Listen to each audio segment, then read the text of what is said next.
नमस्कार, world news service से मैं आलोक शुक्ला एक बार फिर से हाजिर हूँ देश दुनिया की खबरों के साथ। सबसे पहले एक नजर बड़ी खबरों पर। पीएम केयर्स फंड में एचएन शर्मा ने दान किए 3 लाख रुपए।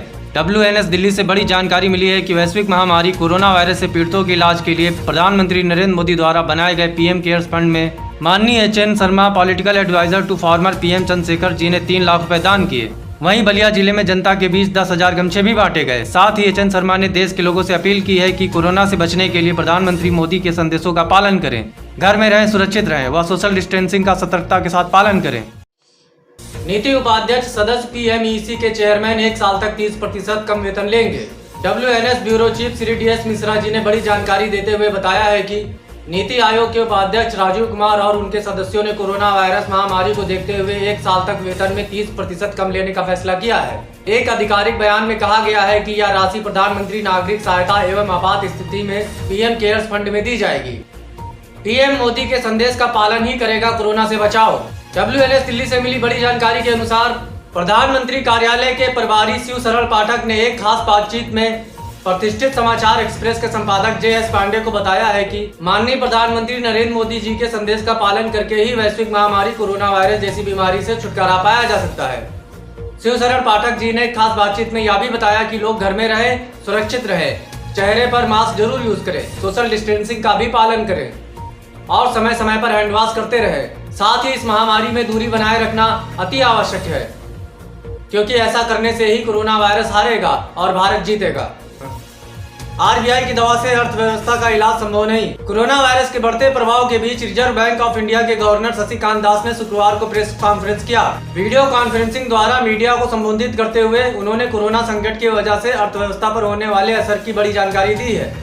RBI गवर्नर ने कहा कि कोविड-19 का असर अर्थव्यवस्था पर कितना यह अभी नहीं कहा जा सकता, लेकिन हम हर संकट के लिए तैयार हैं। RBI गवर्नर ने बड़ा ऐलान करते हुए कहा कि रिवर्स रेपो रेट में 25 बेसिस पॉइंट की कटौती के साथ 4% से कम करके 3.75% किया गया।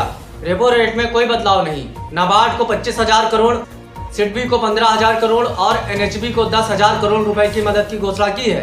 इस पर सीनियर सिटीजन फोरम के चेयरमैन मुकेश पांडे जी ने बताया है कि RBI का यह ऐलान GDP को भले ही प्रभावित करे, लेकिन RBI की दवा से अर्थव्यवस्था का इलाज संभव नहीं हो सकता। अतः हमें और भी महत्वपूर्ण कदम उठाने चाहिए। पूर्व प्रधानमंत्री चंद्रशेखर के जीवन पर बन रही film the hero of the emergency की शुरुआत हो चुकी है। ओम मोशन पिक्चर्स के बैनर तले बन रही इस फिल्म में अभिनेता का किरदार गुजराती फिल्म के सुपरस्टार राकेश पांडे निभा रहे हैं। वहीं इस फिल्म के प्रोड्यूसर जाने माने फिल्म निर्माता मुकेश पांडे हैं। राहुल गांधी ने कहा, मोदी की नीतियों से देश की इकोनॉमी बर्बाद। कांग्रेस के पूर्व अध्यक्ष राहुल गांधी ने गुरुवार को अर्थव्यवस्था की खराब सेहत और कोरोना वायरस से निपटने के मुद्दे को लेकर नरेंद्र मोदी सरकार पर तीखा हमला बोला है। उन्होंने आरोप लगाया कि प्रधानमंत्री नरेंद्र मोदी इकोनॉमी पर एक भी शब्द नहीं बोल रहे हैं। राहुल गांधी ने कहा कि प्रधानमंत्री मोदी और उनकी विचारधारा व नीतियों को देश की ताकत रही अर्थव्यवस्था को पूरी तरह खत्म कर दिया है।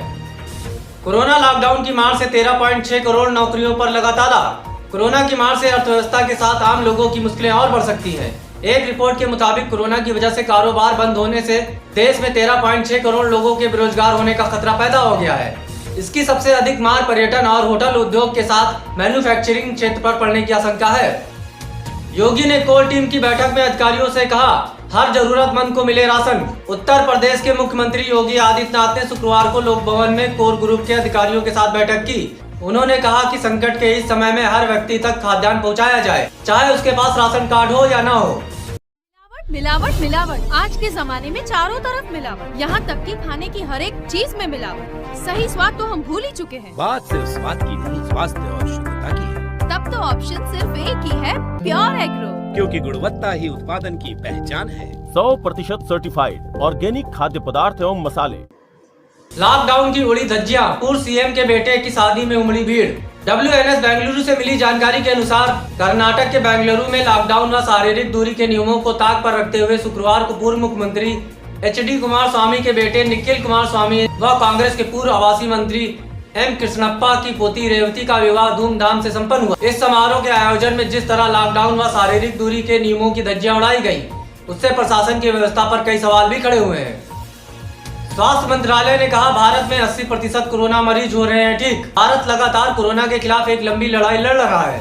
इस दिशा में सफलता मिलती भी दिख रही है। केंद्रीय स्वास्थ्य मंत्रालय के संयुक्त सचिव ने आज देश का हेल्थ बुलेटिन जारी करते हुए कहा कि अन्य बड़े देशों की तुलना में भारत में 80% मरीज ठीक हो रहे हैं। साथ ही उन्होंने यह भी बताया कि पिछले 24 घंटे में कोरोना वायरस के 1007 नए मामले सामने आए और 23 लोगों की मौत हुई है। कोशिश की जा रही है कि इसकी वैक्सीन जल्द से जल्द तैयार हो। हमारे लिए एक भी मौत चिंता का विषय है। उन्होंने कहा कि कोरोना वायरस के मामलों में दूसरे देश की तुलना में भारत की स्थिति बेहतर है। कोरोना के केसों के ग्रोथ फैक्टर में 40% की कमी आई है। बबीता फोगाट के ट्वीट को लेकर बवाल।